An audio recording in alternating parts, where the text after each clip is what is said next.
Today I would like to share with you my forecast for 2021. I've done my in-depth research and I want to share with you what my plans are and what are these 8 key points why I think 2021 will be a very bullish year ahead. But before I go into the detail, you can skip by 2 minutes because I have special thanks to 4 groups of people on my YouTube channel today. So as you all know, I've hit 10,000 subscribers in 2020. That was my crazy goal that I don't think I've ever achieved, but I did it. So firstly, I want to thank to all you 10,000 subscribers on my YouTube channels, all of you who started with me from early days, the midterm days, all supporting, giving me some encouragement, giving me so much positive feedback to help me grow this channel. And the second group of people that I want to thank to are my patrons. The patrons who came and support me, who came and helped me financially, because starting a YouTube channel from zero isn't easy with equipment and software, and all of you provided that backup. And thirdly, I want to thank my 2 sponsors who have believed and supported me on this channel as well. First one is stockcard.io, and that is the same software that I found Fastly, CrowdStrike, and also Upwork that I've shared if you go on the hypergrowth stock information. And second one is eToro. eToro giving me a platform to be transparent, giving me a platform to showcase my investing skill transparently, which is different from any other YouTubers out there. And lastly, I want to thank my family. My 2 kids have been really supportive, who comes to my channel regularly. My mom and dad, who doesn't know anything about investing, but have ever been helpful to share my content every single day. And finally, most importantly, my wife, who is in fact the secret engine behind this family investment channel. Without her, I would have made mistakes in March not to sell off. Without her, I would be not jumping back in May and come back from negative to positive as early as June, where everybody is still in negative deficit. And without her, I wouldn't be focusing on the 75% growth portfolio and now doing really well. So she is the secret engine on my day-to-day case study discussion.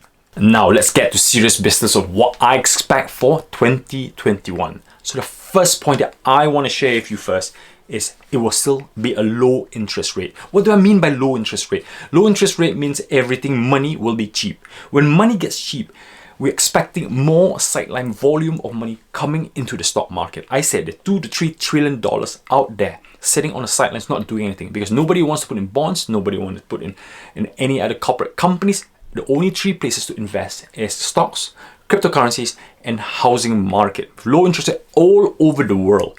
So stock market will still be on the raging bull. Stock market will still be jumping in at time to time, and you see volumes of money. You have seen it when ABNB, when IPO, when other stocks are going up, rotation stocks are going up, and ABNB are still going up. Where did all this money come from? It's all this sideline cash I've been saying all along. And second thing that I want to point out is retail investors are here to stay.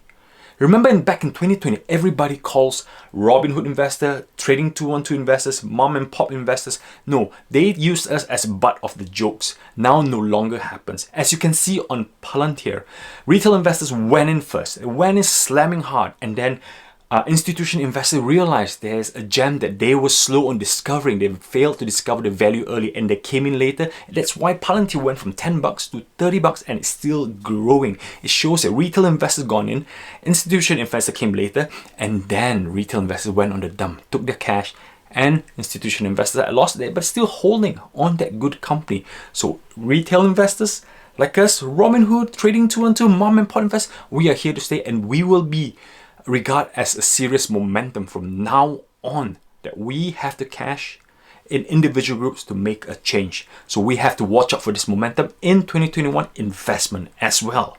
Point number 3 that I want to point out is it is not just going to go up in a straight line. Be prepared for multiple corrections. When I say multiple correction, I'm talking about some stocks will be going on 30-50% drop, or the index itself will go on a 10 to 20% quick drop, support line and come back up. So the only way to work on this is not to predict, but to prepare with cash. After 2020, all of us investors know what will be a flash crash. If it drops for 2 to 3 days for 10-20% on an individual stock or individual regional index, we know that people are taking profit and those who want to own the stock can jump back in for a rise because institutional investors are getting late on the game and they want to jump in. So we need to agree that multiple corrections will be in place. Do not hold a stock for too long. If they grow and bloat too much, remember to take profit and jump back in on stocks which you think were expensive before. Be prepared. And point number 4, rotation stocks are here to stay. Okay, we've got hypergrowth, we've got a FANG stock who's been growing, who's been helping us great. But now with the vaccine out, with the economy all opening up, with flights will be coming back to resume, we have to pick the right rotational stocks. Previously, and so far, I've picked up the likes of Boeing, Lockheed Martin, and the likes of mining stocks, and more will come about. More and more will come about, and so we have to prepare and not just focus on growth, hypergrowth. We have to start diversifying into recovery area that will still yield our portfolio. Who knows, the likes of UPS might help and change with technology to a different type of company. So we have to watch and learn. Do not just stick to individual category stocks. There's some areas there's still room for growth, room for yield. SPAC stocks. SPAC stock will be the flavor of 2021 as well. So SPAC stocks is high risk, I know. But remember, SPAC stocks are normally discovered by retail investors like us. Robinhood, Trading 212 folks. We are the one that jump in and then institutional investors come in. So SPAC stocks is still something to watch. The strategy is go in early, pump it up and then dump it off. And then once they settle down, then go back in again. Eventually, when they get bloated, you have to take profit. But wait, give it time. Sometimes some of these SPAC stocks will need a year or 2 years or 18 months before they start establishing the business.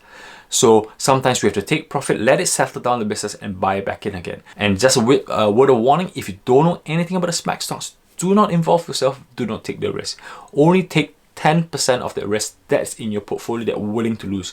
Do not throw your life savings at it. I am an oil man. I work in oil and gas, and all I can tell you is oil and gas is dead.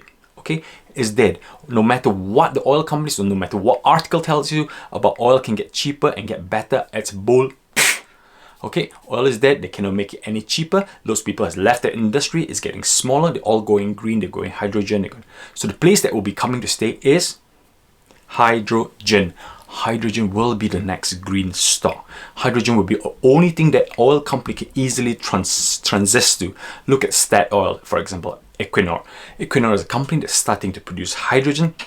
Rather than extract gas from the ground, they will process it on the platform and then send it back on shore. So hydrogen in Europe alone will be one of the main key elements of spending by the government to keep things green, to keep the ESG rating high for environmental purpose, and also keep the carbon footprint low. Diversify to other regions. Most of us are invested in the US market and also perhaps in the Chinese market as well. But we need to start looking elsewhere. We need to start looking at the Japan and German market, who's recovered really well in the last 2 months. We need to start looking at the Southeast Asian countries, Indonesia, Vietnam. We need to start looking at Canada as well. It's doing spectacularly well with great companies like Shopify and loads of cannabis stock. And also we have to watch for the Israeli technology stocks as well. So remember to diversify. Remember to pick a broker that gives you access to all these great companies. Don't just focus on the FANGs or the hypergrowth or internet cloud stocks. We have to look elsewhere. And finally, point number 8 that I am considering, I am looking, you should too, is cryptocurrency, Bitcoin. Yes, we're living in a year where fiat money, printing money is a problem. Inflation will eventually bite our backside. So we have to prepare and make sure that whatever countries you live in, your currency doesn't get hammered down by hyperinflation when the government starts failing to pay the bills. This includes America, this includes UK, this includes the EU, not just the third world countries. So remember to own at least 2 to 3 or 5% of cryptocurrencies.